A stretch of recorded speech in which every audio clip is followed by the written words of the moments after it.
So, the book of Genesis, chapter number 14, we start from verse 14. Genesis 14:14. It talks about Abraham rescuing Lot, and it says in verse 14, when Abraham learned that Lot was captured, he called all his family together. They were 318 trained soldiers. He led the men and chased the enemy all the way to the town of Dan. And we continue to 15. That night, he and his men made a surprise attack against the enemy. They defeated them and chased them to Hobah, north of Damascus. You know, this is a story that comes immediately after about 5 kings had united together to fight the king of Sodom and to fight the king of Gomorrah and other kings. There were about 4 kings. There were 5 kings against 4 kings. And what happened? The 5 kings who came to fight the people of Sodom and to fight the people of Gomorrah defeated the people of Sodom and Gomorrah, and they captured them. They captured all their belongings. And part of those people who were captured included Lot, who was a nephew to Abraham, as all of you know. And someone went to report to Abraham that your nephew Lot has been captured by the 5 kings who came to fight the kingdom of Gomorrah and Sodom. 5 kings. So if there were 5 kings, I expect that maybe if we even say that they had small armies, one king had about 5,000 men. So if there were about 5 kings, then maybe we would say that they had an army of about 25,000 people, soldiers, 25,000 soldiers. And now immediately this report was given to Abraham. Abraham immediately put his house in order. As we see in the book of Genesis, he said the Bible says that Abraham had 318 trained soldiers, just 318 soldiers, and he is taking them to take up an army of 25,000 soldiers. It is either he was not serious, he was either mad, or maybe God was living in him.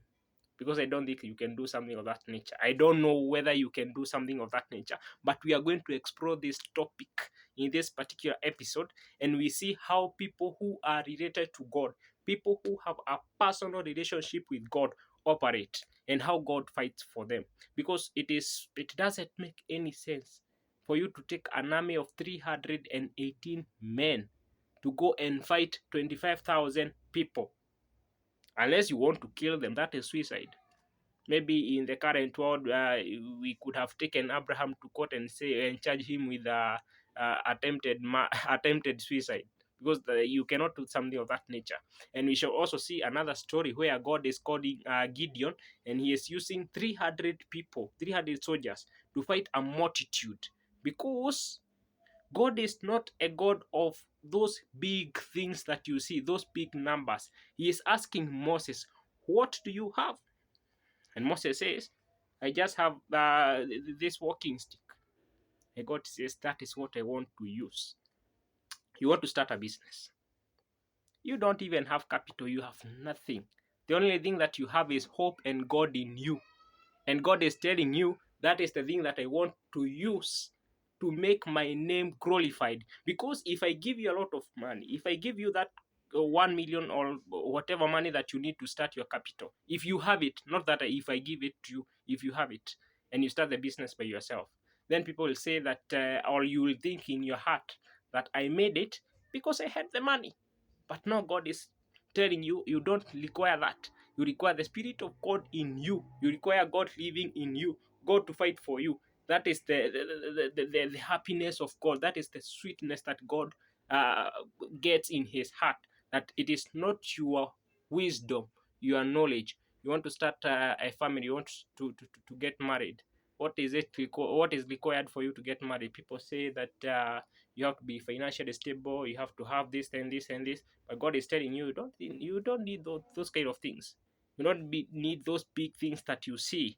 You just need God in you to use the 318 men that you have to fight a multitude of about 25,000 men. Something that is almost impossible. The God that you worship, and I normally talk to Christians, and I tell them, you seem not to even realize what you have. God is just so powerful yet mysterious, but again, you need to understand him for him to work in you. And you have to trust him. And you have to have a lot of faith. Believing in something that is almost impossible, and that is it is going to be possible. That you can win. What audacity do you have to get out of your house, to get out of a tent? I'm talking about Abraham with 318 men to go and take a multitude of 25,000 people. What audacity? What do you know that we don't know? Who are you and who lives in you? You are not a human being. Human beings don't do that. Unless it is God who uses you, it is God who lives in you, in your heart. You are not alone. Tell us what you are doing.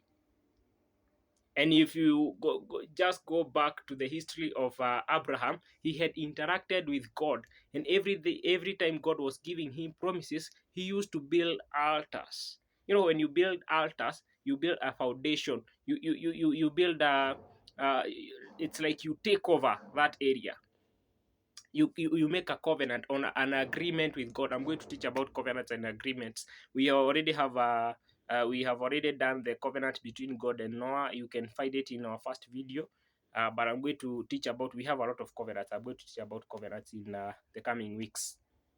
So, faith in God. Abraham is known as the father of faith. Faith is what you require to win in life. You don't require material wealth. You don't require a lot of knowledge. It is important, but it is not the priority. It is not the first thing in your mind. The first thing in your mind is God leading me. Everything is possible.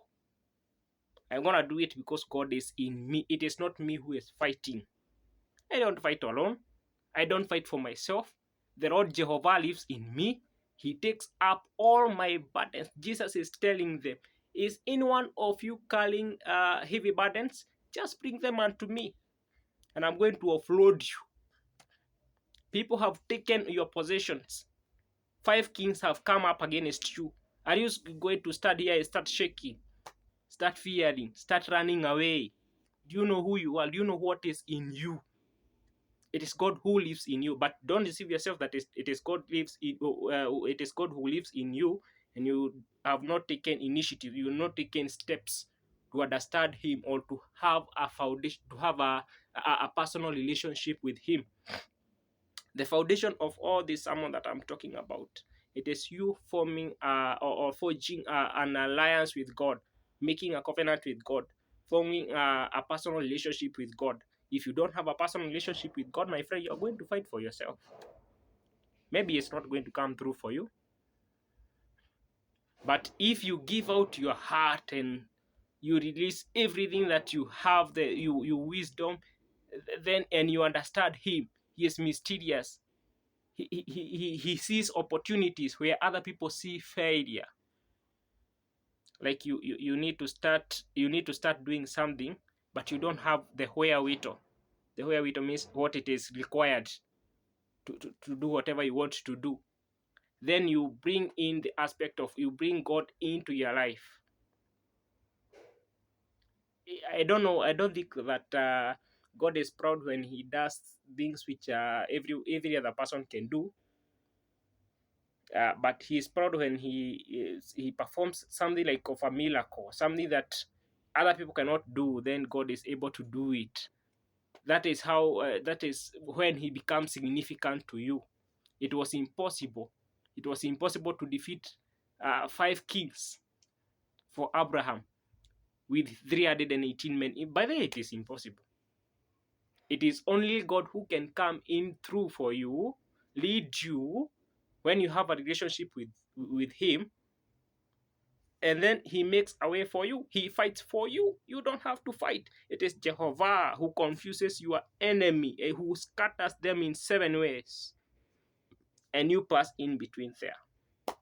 The Bible says that 10,000 fall on this side, 1,000 fall on this side, then you pass in between there. After you forge a relationship with Him, you agree with Him. How do you agree? How do you have a relationship with God? it is, I don't know whether I'm going to talk about it in this video, because it's an extensive topic, but maybe to mention forging alliance with God or making a personal relationship with God. Number one, people make covenants with God. If you read about Abraham, you start from Genesis chapter, from the call of Abraham. Everywhere Abraham is going, he is building an altar, burning sacrifices and talking to God. But again, remember, being obedient is better than sacrifice. So you must obey God's commandments. You must obey God's voice. Love your neighbor with all your heart and love your God with all your heart. When you love your neighbor, you are not going to be corrupt. When you love your neighbor, you're not going to kill, you're not going to covet other people's property, you're not going to commit adultery and those kind of things. Foundation, love. Love is God. The moment you have these virtues, the fruit, love, faithfulness, joy, those kind of things, the moment you have those kind of things, then you are making covenants with God. You go to your altar and build an altar and agree with God that from now henceforth you shall be my God, I shall be your person. And you even involve your family members into that. Then you have a relationship with God, and God keeps his covenant. He is not like other people. He is not a human so that he can lie. He is God Jehovah who created the earth and who created the heavens, the waters and the skies, the birds and all the animals that you see. He gives us breath.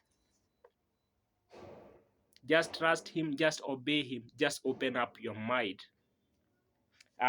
Before I finish with this episode, I also wanted to go just a little bit. I've just closed my Bible. I want to open it, but you will go and read about what happened after Abraham captured all those wealth, and he managed to rescue Lot because he came back with all the things that he had captured, and he came to the king of Sodom and Gomorrah, and he was having a conversation with him.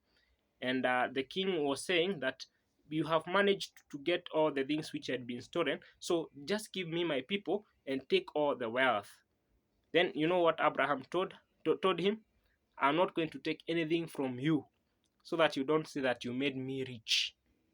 You're not the one who makes me rich. You're not the one who giveth me life. Wealth, success is spiritual. It is God who gives me that. It is in my heart. Victory is within me. It is not tied to uh, how many people I know, how I'm connected. It is in me. I win from inside.